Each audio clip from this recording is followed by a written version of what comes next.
여러분 안녕하세요. 정희철 목사입니다. 또 오늘은 주일 예배를 맞이하여 요한계시록 계속해서 20번째 살펴보는 시간입니다. 오늘 본문은 요한계시록 2장 18절부터 23절입니다.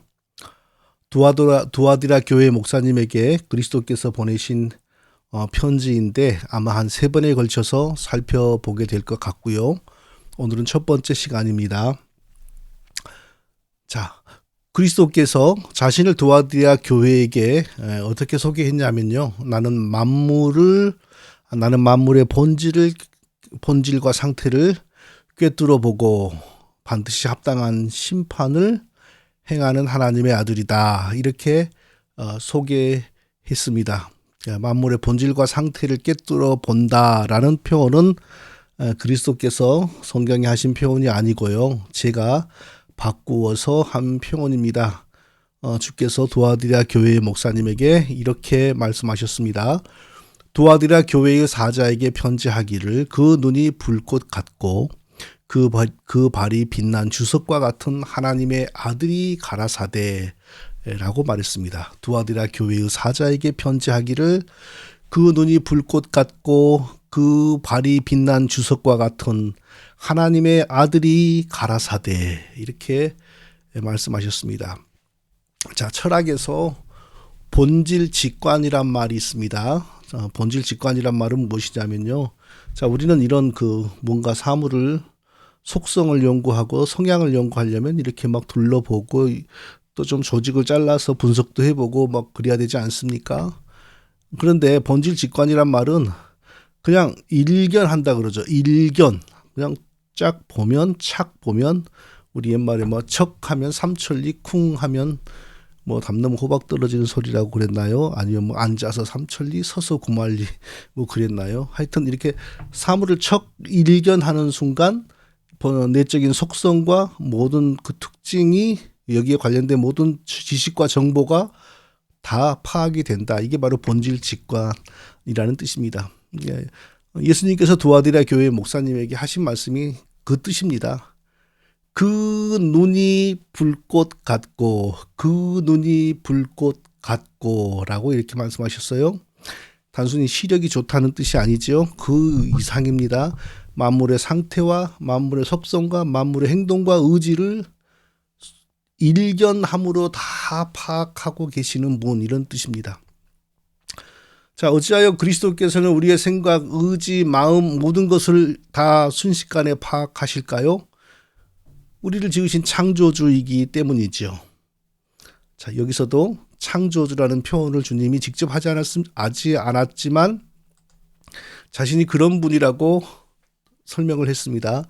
두아디라 교회의 사자에게 편지하기를 그 눈이 불꽃 같고 그 발이 빛난 주석과 같은 하나님의 아들이 가라사대, 하나님의 아들이 가라사대라고 이렇게 말했습니다. 주께서 하나님의 아들이 가라사대라고 말하니까 우리 사람들은 하나님은 하나님이지만 뭐 하나님으로서는 좀 약한 존재가 말했구나 하는 느낌이 들 수가 있어요. 왜냐하면 우리의 그 이성과 인식 능력은 우리의 경험에서 나오거든요.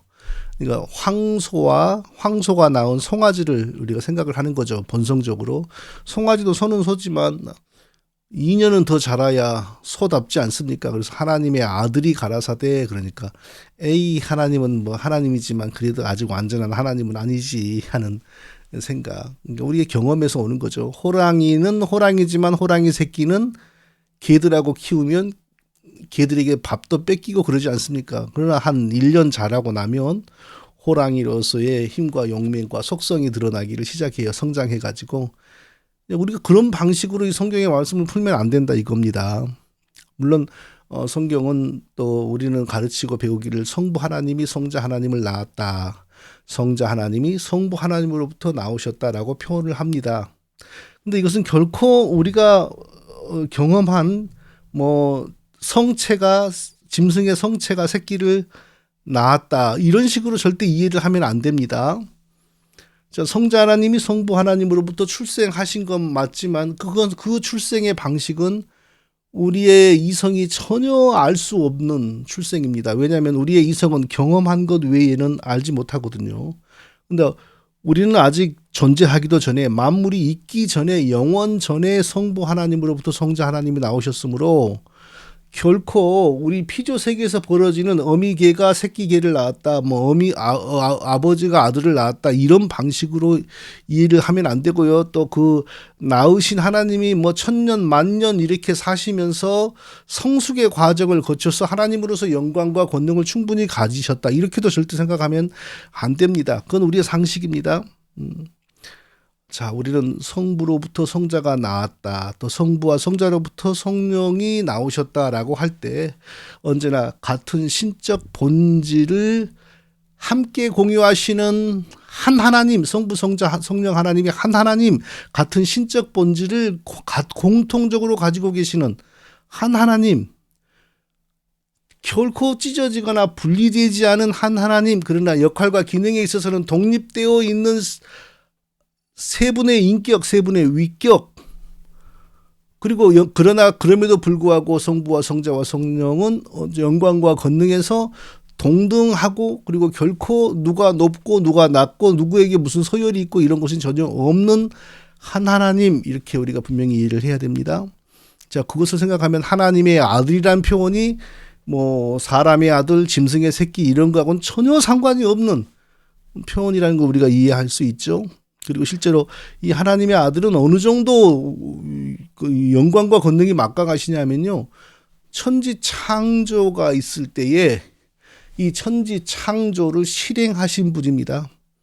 천지 창조를 뜻하신 분은 성부 하나님이고, 천지 창조를 실행하신 분이 성자 하나님입니다. 만물이 그로 말미암아 지은 바 되었으니 지은 것이 하나도 그가 없이는 된 것이 없느니라. 요한복음 1장 3절에서 그러죠. 만물이 그로 말미암아 지은 바 되었으니 지은 것이 하나도 그가 없이는 된 것이 없느니라. 만물이 그리스도를 통하여 창조가 되었다. 성자 하나님이 만물을 창조하셨다. Through him all things were made. Without him nothing was made. 그러니까 쉬운 말로 말하면 예수님의 손때가 묻지 않은 피조물은 하나도 없고요, 존재하는 모든 피조물은 예수님의 손때가 묻어 있다, 이렇게 설명할 수 있겠지요. 예. 또 로마서에서는 이는 만물이 주에게서 나오고 주로 말미암고 주에게로 돌아감이라, 영광이 그에게 세세에 있으리로다. 아멘. 존재하는 모든 피조물이 예수님을 통하여 나왔고 예수님과 함께 있고 예수님에게로 돌아간다. 예.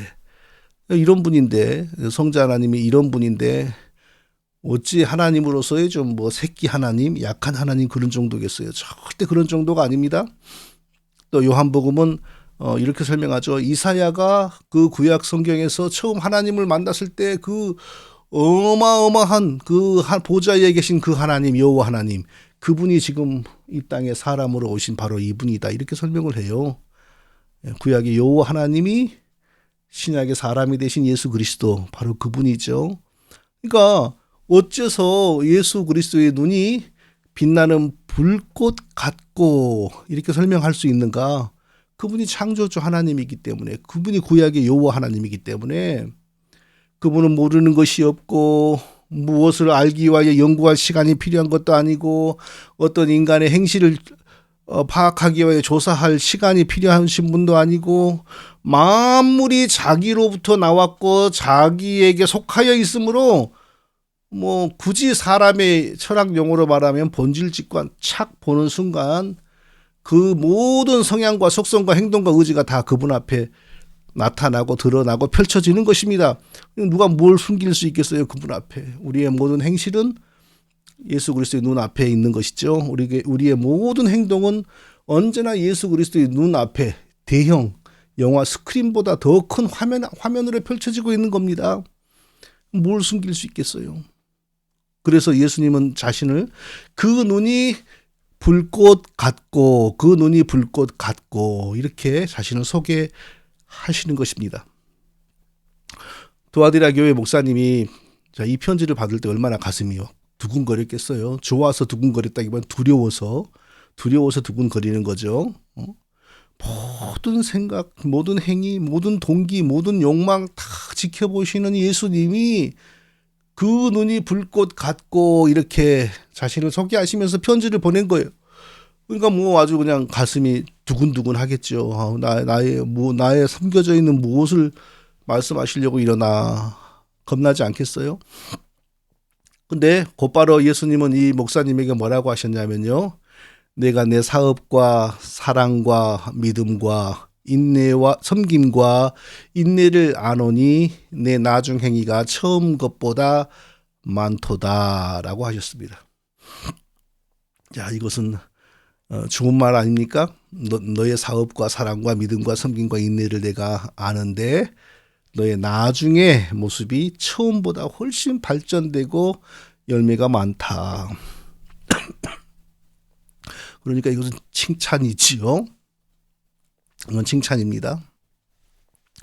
근데 예수님이 저 코로나 아닙니다.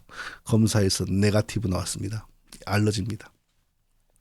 내 사업과 그러니까요. 마치 이 목사님이 목회가 어려워서 부업으로 식당을 했다는 느낌이 드는데 이 사업은 우리 한국말로 사업이지 영어로 보면 your work, 너의 활동, 너의 사역, 너의 미니스트리 이런 말이고 또 다른 영어 성경은 your deed, 너의 행동 이렇게 번역이 되어 있어요. 그러니까 결코 뭐 식당 운영, 슈퍼 운영 그런 거 아니에요. 세탁소 운영 그런 거 아닙니다. 이 목사님의 예수님을 위한 사역, 이 목사님의 하나님을 위한 행위와 목회 활동 이것을 예수님이 다 아시는데 처음보다 지금 현재 훨씬 발전했고 훨씬 성숙했고 훨씬 열매가 풍성하다. 내 나중 행위가 처음보다 많도다. 이렇게 칭찬하셨어요. 자, 좋은 칭찬이죠. 네. 자, 그런데 도대체 예수님은 이 목사님이 어떤 행위, 어떤 사역을 보시고 이렇게 좋게 평가하셨을까요?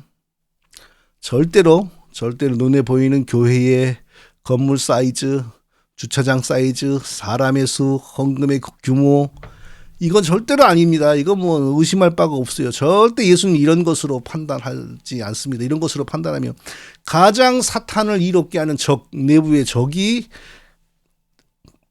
최고로 하나님께 칭찬받을 사람으로 둔갑되는 것이 오늘날의 현실이죠. 절대 그런 건 아닙니다. 그러면 무엇을 가지고 하나님은 그리스도께서는 이렇게 평가를 하시는가? 뭐 쉽게 말할 수 없겠습니다.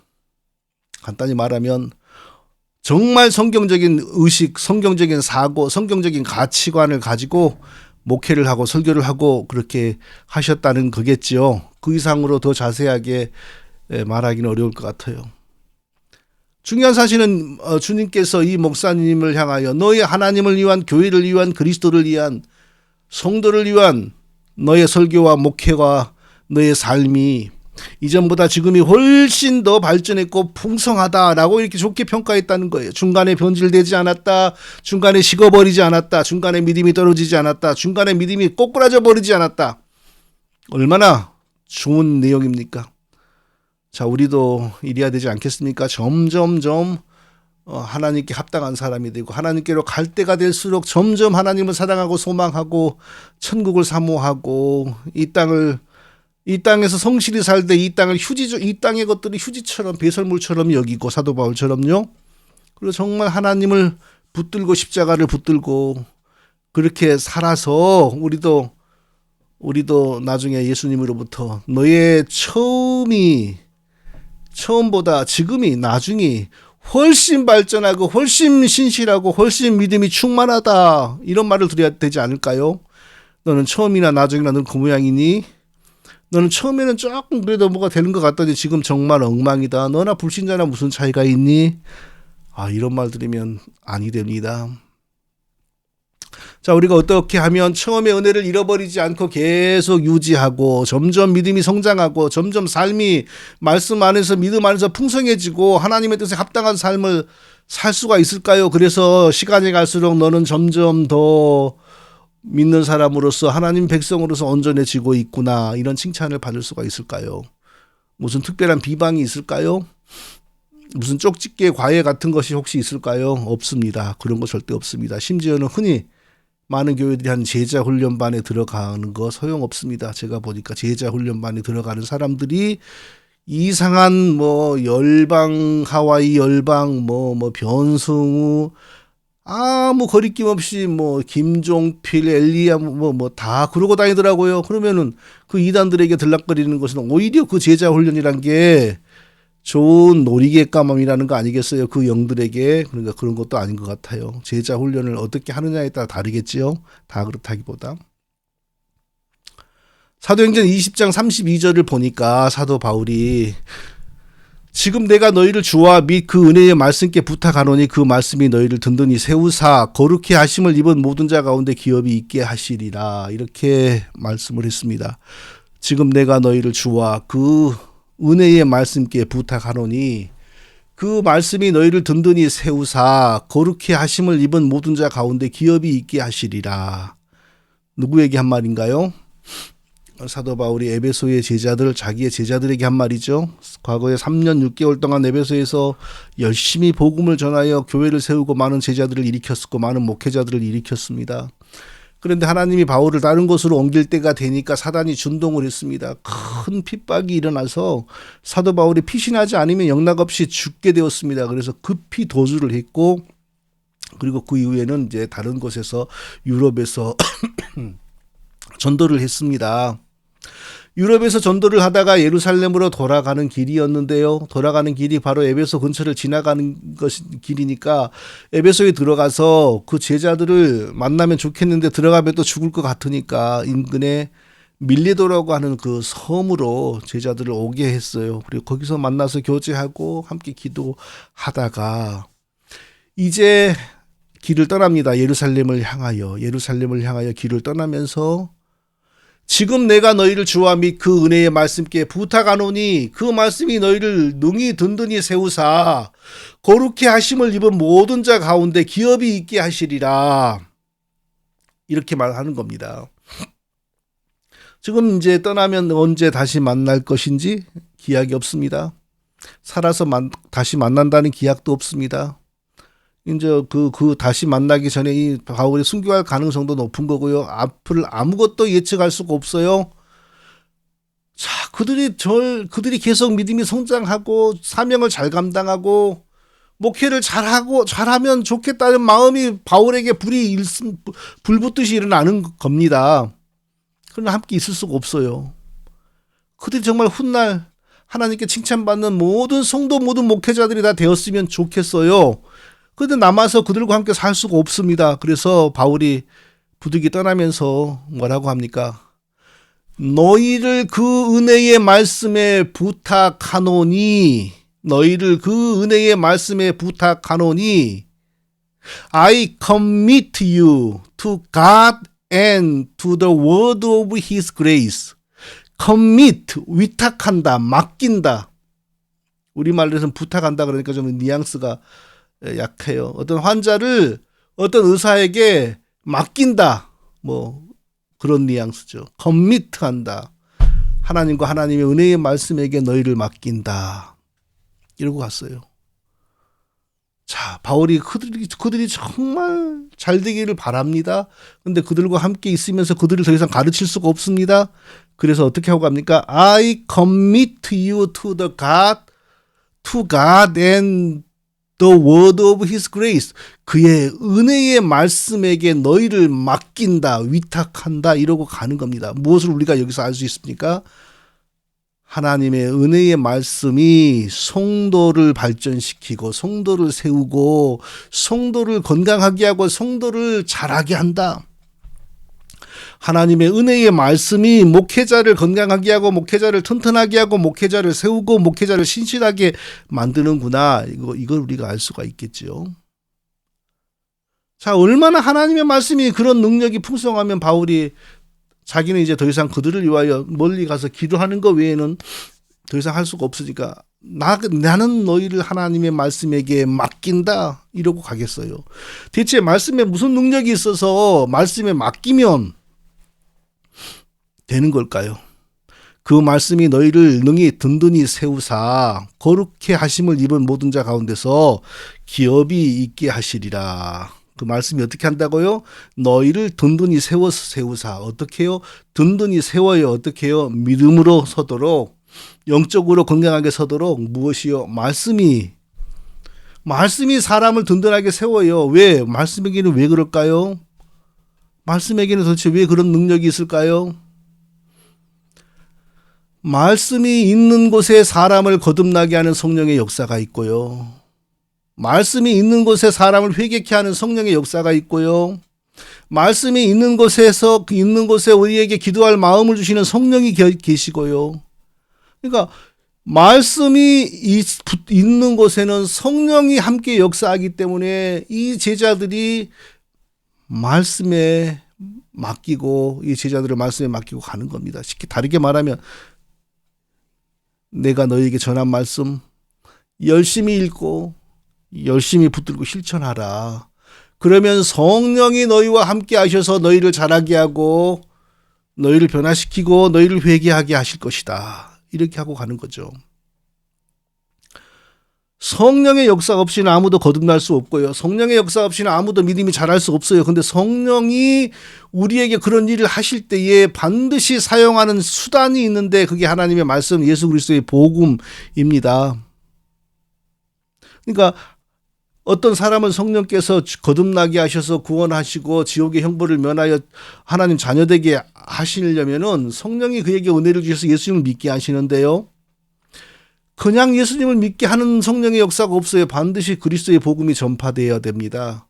하나님의 말씀이 그 자리에서 선포되어야 합니다. 그러면 성령이 그 말씀을 이용하세요. 이게 바로 예정론의 핵심입니다. 많은 사람들이 예정론을 잘못 이해해가지고 예정된 사람은 천국 간다 이렇게 말하는데 그게 옳지 않습니다. 예정된 사람에게는 반드시 그리스도의 복음이 증거되고 하나님의 은혜죠. 그것도 복음이 증거되면 그 사람이 예수님 스스로 믿을 마음은 없어요 아직. 그러나 성령이 그의 마음에 역사하시니까 그 완악한 마음이 변하여 예수님을 받아들이는 마음으로 변하게 돼요.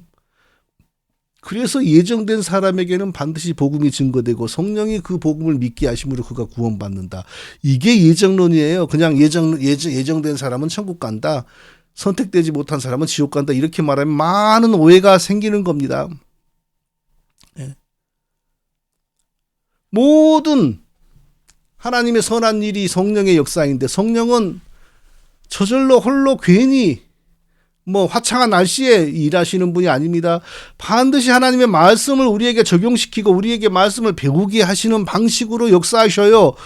이 성령의 역사가 없을 때는 그리스도의 복음이 오면 대부분의 사람들이 무슨 징그러운 뱀이 오고 무슨 사기꾼이 자기를 해롭게 하는 것으로 오해를 하고 예수님 복음과 전도자를 싫어합니다. 그런데 성령이 그 마음에 감화를 주시면 예수님이 좋아지고 예수님이 순식간에 믿어집니다. 그리고 그 예수님을 믿어지는 바로 그 순간 그리스도가 십자가에서 흘린 속죄의 피가 적용이 되어 제사함을 받습니다. 제사함 받으니까 하나님으로부터 의롭다함을 얻는 거죠. 그리고 그 순간 바로 영혼이 살아나고 그때부터 예배, 기도, 회개가 함께 시작이 되고 성화가 함께 시작이 되죠. 이게 다 성령의 역사인데 성령은 결코 홀로 역사하시는 법이 없습니다. 하나님의 말씀, 기록된 하나님의 말씀, 증거된 하나님의 말씀, 귀에 들려오는 하나님의 말씀, 심지어 우연히 지나가다가 설교 한두 마디 들은 그런 말씀이라도 성령이 사용하셔서 역사합니다. 그러니까 성령이 우리를 붙들어 주셔야 돼요. 성령이 우리 자녀들을 붙들어 주셔야 돼요. 성령이 내 남편을 붙들어 주시고 성령이 교회를 붙들어 주셔야 돼요. 그런데 그 성령의 붙들림을 받는 방법은 분위기 좋게 하고 조명 틀고 좋은 노래 부른다고 성령이 오시는 것이 아니고 하나님의 말씀이 성경대로 계속 전파되어야 되는 것입니다. 말씀이 있는 곳에, 말씀이 선포되는 곳에, 말씀이 읽혀지는 곳에 성령이 역사하셔서 믿음을 가지는 사람이 나오고 성령이 역사하셔서 회개하는 사람이 나오고 성령이 역사하셔서 하나님께 헌신하는 사람이 나오고 그런 것입니다. 모든 우리의 믿음의 활동은 성령과 더불어 시작이 되는데 성령은 하나님의 말씀의 영입니다. 그러니까 사도 바울은 지금 에베소에서 자신이 길러낸 이 제자들과 헤어지면서 지금 내가 너희를 주와 및 그 은혜의 말씀께 부탁하노니 그 말씀이 너희를 능히 든든히 세우사 거룩해 하심을 입은 모든 자 가운데 기업이 있게 하시리라. 내가 너희에게 전한 말씀 그리고 앞으로 또 보낸 편지로 기록하여서 보낼 하나님의 말씀 그 말씀에 너희를 맡긴다. I commit you to God and the word of His grace. 하나님과 그 은혜의 말씀에게 너희를 맡긴다. 대체 이 말씀이 어떤 사람에게 증거되고 어떤 사람의 말씀을 읽게 됐을 때 그가 복을 받고 은혜를 받고 믿음이 자라고 영혼이 거듭나게 되는 이유가 무엇이겠습니까? 하나님의 은혜 없이는 우리는 절대 거듭날 수가 없지요. 하나님의 은혜 없이는 결코 우리는 다시 살 수도 없습니다. 하나님의 은혜가 있어야 돼요. 하나님의 역사하심이 있어야 돼요. 하나님의 그 역사하심, 우리의 영혼을 거듭나게 하는데 필요한 하나님의 은혜, 하나님의 역사를 하나님이 글로 표현을 했어요. 글로 표현을 했어요. 글로 표현했단 말 다르게 말하면 하나님이 자기를 글로 객관화시킨 거예요. 드러내신 거예요. 그러니까 그 말씀을 읽을 때 우리가 하나님을 만나게 되고 하나님을 체험하게 되는 겁니다. 제가 바른 믿음을 운영하면서요, 여러 사람들이 보내는 글을 읽고 여러 종류의 글을 읽습니다. 어떤 사람의 글을 보면요, 시작부터 끝까지 오리무중입니다. 이 말을 하는 것 같은데 보니까 그 말을 하는 것이 아니고, 저 말을 하는 것 같은데 또 저 말을 하는 것이 아니고, 뭔 소리를 하는지 모르고 두서가 없고 오리무중이에요. 그 이유가 뭔지 아십니까? 그 사람의 정신 세계가 그렇기 때문이에요. 어떤 사람은 글을 한 줄만 쓰면, 두 줄만 쓰면, 세 줄만 쓰면 반드시 그 안에 이상한 사이비적인 내용이 들어갑니다. 그것은 그 사람에게 사이비 사상이 있기 때문입니다. 자, 우리의 글도 우리의 정신, 우리의 사고, 우리의 인격을 드러내는 어떤 그 수단이죠. 마찬가지예요. 하나님의 글, 하나님이 글로 우리에게 우리 구원에 필요한 자기의 은혜와 자기의 방식을 드러내셨어요. 그걸 보고 다르게 말하면 특별 계시라고 하죠. 특별 계시. 네. 어떤 사람은 많은 계시들 가운데 조금 더 특별한 것이 특별 계시다 그러는데 그게 아니고요. 우리의 구원에 필요한 하나님의 은혜를 글로 하나님이 기록해 주신 것이 특별 계시입니다. 성경 66권이 특별 계시고 66권이 특별 계시의 완성이죠. 66권의 특별 계시의 완성 이후에는 더 이상의 계시가 없습니다. 지금은 계시가 있는 것이 아니고 성령의 조명이 있는데 성령의 조명은 이미 기록된 계시를 보게 해주고 읽게 해주는 역사입니다. 그러니까 지금 성령이 역사하셔서 성경에 있는 것을 보고 읽고 우리에게 적용하지 않고 성경에 없는 것을 성령으로부터 직접 받는 걸 뭐라 그러죠? 직통계시라고 그러죠. 직통계시는 언제나 사단의 장난이고 결국에는 이단으로 갑니다.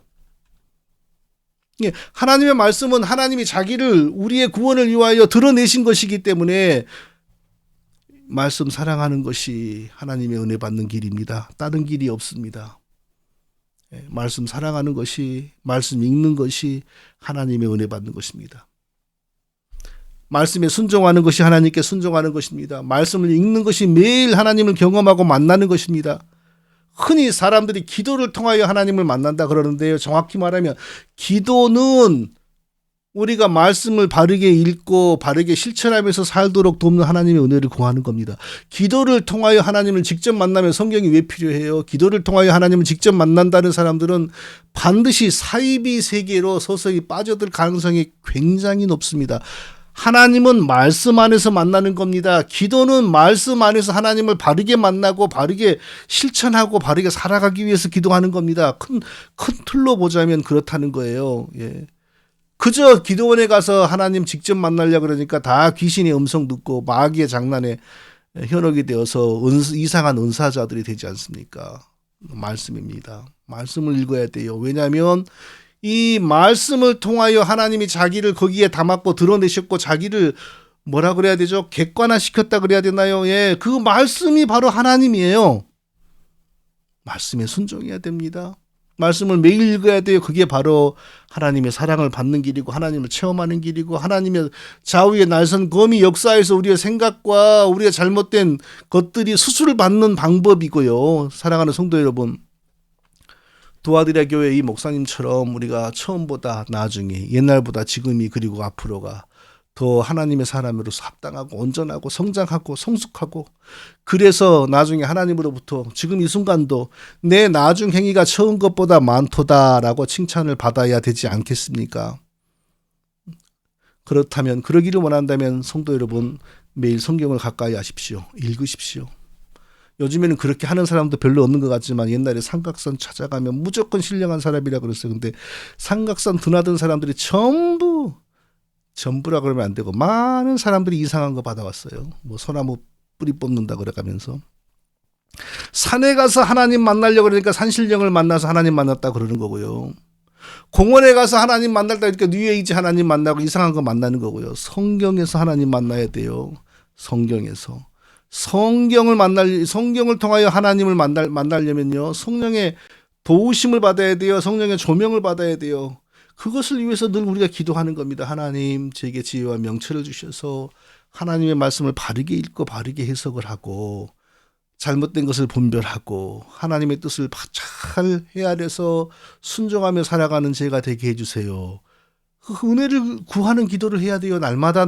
그러면서 날마다 성경을 한 절씩이라도, 한 장이라도, 두 장이라도 꼬박꼬박 읽어야 돼요.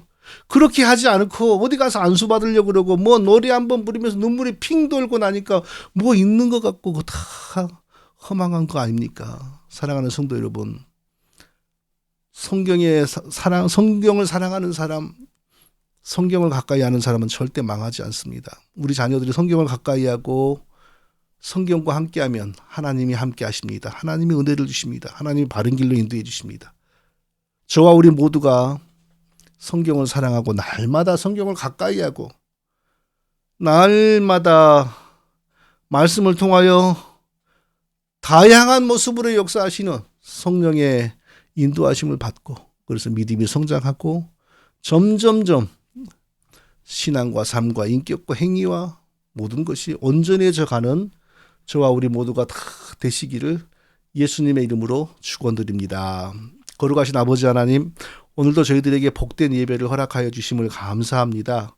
도와드려 교회 목사님이 처음보다 나중에 더 믿음이 좋고 성장하고 온전해지어서 하나님의 칭찬을 받은 것처럼 저희들도 하나님을 가까이 하고 하나님께 배워서 그리고 성령의 인도하심을 받아서 점점 믿음이 자라가고 성숙해져가고 그래서 하나님께 칭찬을 많이 받고 특별히 저희 자녀들이 하나님을 말씀을 가까이 하도록 온 가족이 하나님의 말씀을 가까이 하도록 이끌고 함께 애쓰는 우리 모두가 다 될 수 있도록 은혜 베풀어 주옵소서. 예수님의 이름으로 기도합니다. 아멘.